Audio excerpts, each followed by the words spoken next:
World health organisation ने world की maximum countries को हाई अलर्ट पर रखा है, जिसकी वजह से पूरी दुनिया के अलग अलग मुल्कों और अलग अलग स्टेट्स की गवर्नमेंट ने अपने अपनी रियासतों को या अपने मुल्क और शहर को पूरी तरह से लॉकडाउन कर दिया है।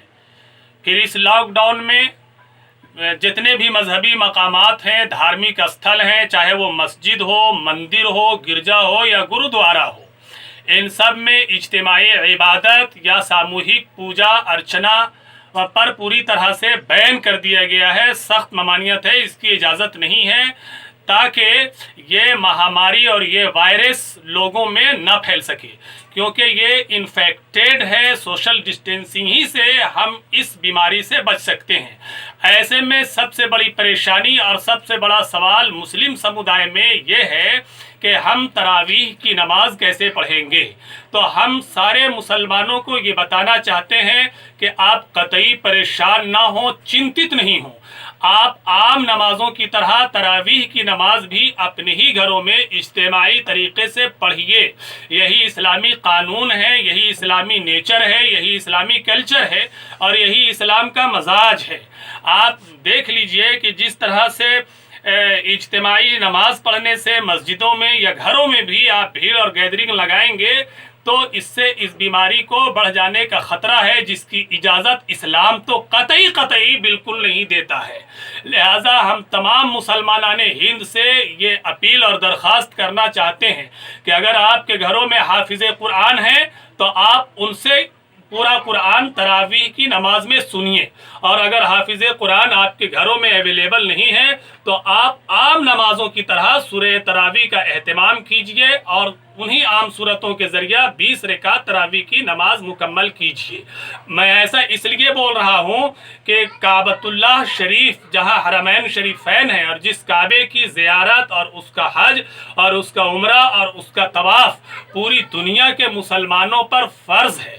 काबतुल्लाह शरीफ को 40 बार सन 623 ईस्वी से 1987 ईस्वी तक और 1987 ईस्वी से अभी 2020 तक 41 बार लॉकडाउन किया गया है, जिसकी मुख्तलिफ वजह रही। कभी जंगी वजह रही, यानी युद्ध का कारण बना, और कभी वायरस, बीमारी, प्लेग, कौरा, ताउन, डायरिया, ऐसी मोहलिक बीमारियां रहीं, और कभी सियासी रंजिशें यानी पॉलिटिकल ट्रेजेडीज रहीं, जिसकी वजह से काबतुल्लाह को पूरी तरह से लॉकडाउन किया गया और वहाँ न हज हुआ, न उस काबतुल्लाह का तवाफ़ हुआ, नहीं वहाँ उम्रा हुआ और नहीं वहाँ कोई भी इज्तिमाई इबादत हुई।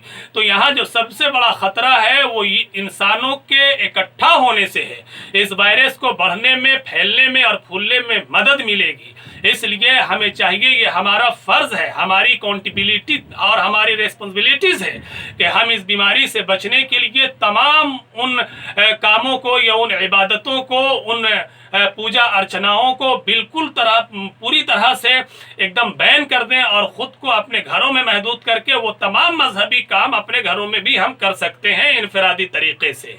इसलिए मैं आपको बताना चाहता हूँ कि इसमें कोई भी एक ज़र्रे की कोई कजी और कोई कमी और कोई भी दिल पर मलाल लेने की ज़रूरत नहीं है। मुसलमानों को अपने घरों में तरावीह की नमाज सूरह तरावीह की शक्ल में पढ़नी है।